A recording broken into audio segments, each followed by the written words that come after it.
Logos quiz 2025 പാഠഭാഗങ്ങൾ ന്യായാധിപന്മാരുടെ പുസ്തകം 17-ാം അധ്യായം. മിക്കായുടെ പൂജാഗൃഹം. എഫ്രൈം മലനാട്ടിൽ മിക്ക എന്നൊരാൾ ഉണ്ടായിരുന്നു. അവൻ അമ്മയോട് പറഞ്ഞു, 1100 വെള്ളി നാണയങ്ങൾ നഷ്ടപ്പെട്ടതിനെപ്പറ്റി നീ ശാപമുച്ചരിക്കുകയും എന്നോട് രഹസ്യമായി പറയുകയും ചെയ്തിരുന്നല്ലോ. അതെൻ്റെ കൈവശമുണ്ട്. ഞാനാണ് അതെടുത്തത്. അവൻ്റെ അമ്മ പറഞ്ഞു, എൻ്റെ മകനെ, കർത്താവ് നിന്നെ അനുഗ്രഹിക്കട്ടെ. അവൻ ആ 1100 വെള്ളി നാണയങ്ങൾ അമ്മയ്ക്ക് തിരികെ കൊടുത്തു. അവൾ പറഞ്ഞു, എൻ്റെ മകനു വേണ്ടി ഒരു കൊത്തു വിഗ്രഹവും ഒരു വാർപ്പ് വിഗ്രഹവും ഉണ്ടാക്കാൻ ഈ വെള്ളി ഞാൻ കർത്താവിന് മാറ്റിവെക്കുന്നു. അതുകൊണ്ട് ഇപ്പോൾ ഞാനിത് തിരിച്ചു തരുന്നു. അവൻ പണം അമ്മയെ ഏൽപ്പിച്ചപ്പോൾ അവൾ അതിൽ നിന്നും 200 വെള്ളി നാണയങ്ങൾ എടുത്ത് തട്ടാനെ ഏൽപ്പിച്ചു. അവൻ അതുകൊണ്ട് ഒരു കൊത്തു വിഗ്രഹവും ഒരു വാർപ്പ് വിഗ്രഹവും നിർമ്മിച്ചു. അത് മിക്കായുടെ ഭവനത്തിൽ പ്രതിഷ്ഠിച്ചു. മിക്കായ്ക്ക് ഒരു പൂജാഗൃഹമുണ്ടായിരുന്നു. അവൻ ഒരു എഫോദും വിഗ്രഹങ്ങളും ഉണ്ടാക്കി തൻ്റെ ഒരു പുത്രനെ പുരോഹിതനായി അവരോധിച്ചു. അന്ന് ഇസ്രായേലിൽ രാജവാഴ്ചയില്ലായിരുന്നു. ഓരോരുത്തരും യുക്തമെന്ന് തോന്നിയത് പ്രവർത്തിച്ചു പോന്നു. യൂദയായിലെ ബത്ലഹേമിൽ യൂദാ വംശജനായ ഒരു യുവാവുണ്ടായിരുന്നു. അവിടെ വന്നു പാർത്ത ഒരു ലേവ്യൻ. അവൻ ജീവിക്കാൻ പറ്റിയ ഒരു സ്ഥലം അന്വേഷിച്ച് അവിടെ നിന്നും പുറപ്പെട്ടു. യാത്ര ചെയ്ത് അവൻ എഫ്രൈം മലനാട്ടിൽ മിക്കായുടെ ഭവനത്തിലെത്തി. മിക്ക ചോദിച്ചു, നീ എവിടെ നിന്ന് വരുന്നു? ഞാൻ യൂദയായിലെ ബത്ലഹേംകാരനായ ഒരു ലേവ്യനാണ്. താമസിക്കാൻ ഒരു സ്ഥലം അന്വേഷിക്കുകയാണ്. മിക്ക പറഞ്ഞു, എന്നോടുകൂടി താമസിക്കുക. നീ എനിക്കൊരു പിതാവും പുരോഹിതനുമായിരിക്കുക. ഞാൻ നിനക്ക് വർഷം തോറും 10 വെള്ളി നാണയവും വസ്ത്രവും ഭക്ഷണവും നൽകിക്കൊള്ളാം.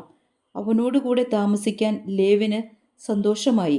ആ യുവാവ് അവന് പുത്രനെ പോലെ ആയിരുന്നു. മിക്ക ലേവ്യനെ പുരോഹിതനായി അവരോധിച്ചു. അങ്ങനെ ആ യുവാവ് മിക്കായുടെ ഭവനത്തിൽ പുരോഹിതനായി താമസമാക്കി. അപ്പോൾ മിക്ക പറഞ്ഞു, ഒരു ലേവ്യനെ പുരോഹിതനായി ലഭിച്ചതുകൊണ്ട് കർത്താവ് എന്നെ അനുഗ്രഹിക്കുമെന്ന് ഞാൻ അറിയുന്നു. ചോദ്യോത്തരങ്ങൾ. 17-ാം അധ്യായത്തിൻ്റെ ആരംഭത്തിൽ പരാമർശിക്കപ്പെടുന്ന വ്യക്തി ആര്?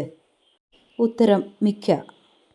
എന്ത് നഷ്ടപ്പെട്ടതിനെക്കുറിച്ചാണ് മിക്കായുടെ അമ്മ ശാപം ഉച്ചരിച്ചിരുന്നത്? ഉത്തരം 1100 വെള്ളി നാണയങ്ങൾ. 1100 വെള്ളി നാണയങ്ങൾ നഷ്ടപ്പെട്ടതിനെക്കുറിച്ച് ആരോടാണ് മിക്കായുടെ അമ്മ രഹസ്യമായി പറഞ്ഞിരുന്നത്? ഉത്തരം മിക്കായോട്. മിക്കായുടെ അമ്മയുടെ നഷ്ടപ്പെട്ട വെള്ളി നാണയങ്ങൾ ആരുടെ കൈവശമാണ് ഉണ്ടായിരുന്നത്? ഉത്തരം മിക്കായുടെ. നഷ്ടപ്പെട്ട വെള്ളി നാണയങ്ങൾ എൻ്റെ പക്കലുണ്ട്, ഞാനാണത് എടുത്തത് എന്ന് മിക്ക പറഞ്ഞപ്പോൾ അവൻ്റെ അമ്മ പറഞ്ഞത് എന്ത്? ഉത്തരം, എൻ്റെ മകനെ, കർത്താവ് നിന്നെ അനുഗ്രഹിക്കട്ടെ. എന്തെല്ലാം ഉണ്ടാക്കാൻ വേണ്ടി ഈ വെള്ളി മാറ്റിവെക്കുന്നു എന്നാണ് മിക്കയുടെ അമ്മ പറഞ്ഞത്? ഉത്തരം, ഒരു കൊത്തു വിഗ്രഹവും ഒരു വാർപ്പ് വിഗ്രഹവും. ആർക്കു വേണ്ടി ഒരു കൊത്തു വിഗ്രഹവും വാർപ്പ് വിഗ്രഹവും ഉണ്ടാക്കാൻ വേണ്ടിയാണ് മിക്കയുടെ അമ്മ ആ വെള്ളി മാറ്റിവെച്ചത്? ഉത്തരം, മകനു വേണ്ടി. മകനു വേണ്ടി ഒരു കൊത്തു വിഗ്രഹവും വാർപ്പ് വിഗ്രഹവും ഉണ്ടാക്കാൻ വേണ്ടി ആ വെള്ളി മാറ്റിവെച്ചത് ആർക്ക്? ഉത്തരം, കർത്താവിന്. മിക്ക പണം തൻ്റെ അമ്മയെ ഏൽപ്പിച്ചപ്പോൾ അമ്മ അതിൽ നിന്ന് എത്ര വെള്ളി നാണയങ്ങളാണ് തട്ടാനെ ഏൽപ്പിച്ചത്? ഉത്തരം, 200. മിക്കായുടെ അമ്മ നൽകിയ 200 വെള്ളി നാണയങ്ങൾ കൊണ്ട് തട്ടാൻ നിർമ്മിച്ചത് എന്തെല്ലാം? ഒരു കൊത്തു വിഗ്രഹവും ഒരു വാർപ്പ് വിഗ്രഹവും. തട്ടാൻ നിർമ്മിച്ച കൊത്തു വിഗ്രഹവും വാർപ്പ് വിഗ്രഹവും പ്രതിഷ്ഠിച്ചത് എവിടെ? ഉത്തരം, മിക്കായുടെ ഭവനത്തിൽ. മിക്കായ്ക്ക് എന്തുണ്ടായിരുന്നു എന്നാണ് 5-ാം വാക്യത്തിൽ പറയുന്നത്? ഒരു പൂജാഗൃഹം. മിക്ക ഉണ്ടാക്കിയത് എന്തെല്ലാം? ഒരു എഫോദും വിഗ്രഹങ്ങളും. മിക്ക പുരോഹിതനായി അവരോധിച്ചത് ആരെ? ഉത്തരം, തൻ്റെ ഒരു പുത്രനെ. അന്ന് ഇസ്രായേലിൽ എന്തില്ലായിരുന്നു എന്നാണ് പറയുന്നത്? ഉത്തരം, രാജവാഴ്ച. രാജവാഴ്ച ഇല്ലാതിരുന്ന ഇസ്രായേലിൽ ഓരോരുത്തരും പ്രവർത്തിച്ചു പോന്നത് എപ്രകാരം? ഉത്തരം, യുക്തമെന്ന് തോന്നിയത്. 7-ാം വാക്യത്തിൽ പരാമർശിക്കപ്പെടുന്ന യുവാവിൻ്റെ വംശമേത്? ഉത്തരം, യൂദാ വംശം. യൂദാ വംശജനായ ആ യുവാവ് വസിച്ചിരുന്നത് എവിടെ?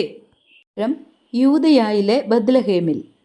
ലേവ്യനായ ആ യുവാവ് അന്വേഷിച്ച് നടന്നത് എന്ത്? ഉത്തരം ജീവിക്കാൻ പറ്റിയ ഒരു സ്ഥലം. ലേവ്യനായ ആ യുവാവ് യാത്ര ചെയ്ത് ആരുടെ ഭവനത്തിലാണ് എത്തിയത്? ഉത്തരം മിക്കായുടെ ഭവനത്തിൽ എത്തി. മിക്കായുടെ ഭവനം സ്ഥിതി ചെയ്തിരുന്നത് എവിടെ? ഉത്തരം എഫ്രായീം മലനാട്ടിൽ. തൻ്റെ ഭവനത്തിലെത്തിയ യുവാവായ ലേവ്യനോട് മിക്ക ചോദിക്കുന്ന ആദ്യത്തെ ചോദ്യം എന്ത്? ഉത്തരം നീ എവിടെ നിന്ന് വരുന്നു? നീ എവിടെ നിന്ന് വരുന്നു എന്ന മിക്ക ചോദിച്ചപ്പോൾ യുവലേവ്യൻ നൽകിയ മറുപടി എന്ത്? ഉത്തരം യൂദയായിലെ ബത്ലഹേംകാരനായ ഒരു ലേവ്യനാണ്. താൻ എന്ത് അന്വേഷിക്കുകയാണ് എന്നാണ് യുവലേവ്യൻ മിക്കായോട് പറഞ്ഞത്. ഉത്തരം താമസിക്കാൻ ഒരു സ്ഥലം. എന്നോടുകൂടി താമസിക്കുക എന്ന് ലേവ്യനോട് പറഞ്ഞതാര്? ഉത്തരം മിക്ക. നീ എനിക്ക് ആരെല്ലാം ആയിരിക്കുക എന്നാണ് മിക്ക ലേവ്യനോട് പറഞ്ഞത്? ഉത്തരം ഒരു പിതാവും പുരോഹിതനും ആയിരിക്കുക. ഞാൻ നിനക്ക് വർഷം തോറും എത്ര വെള്ളി നാണയം തരാം എന്നാണ് മിക്ക ലേവ്യനോട് പറഞ്ഞത്? ഉത്തരം 10.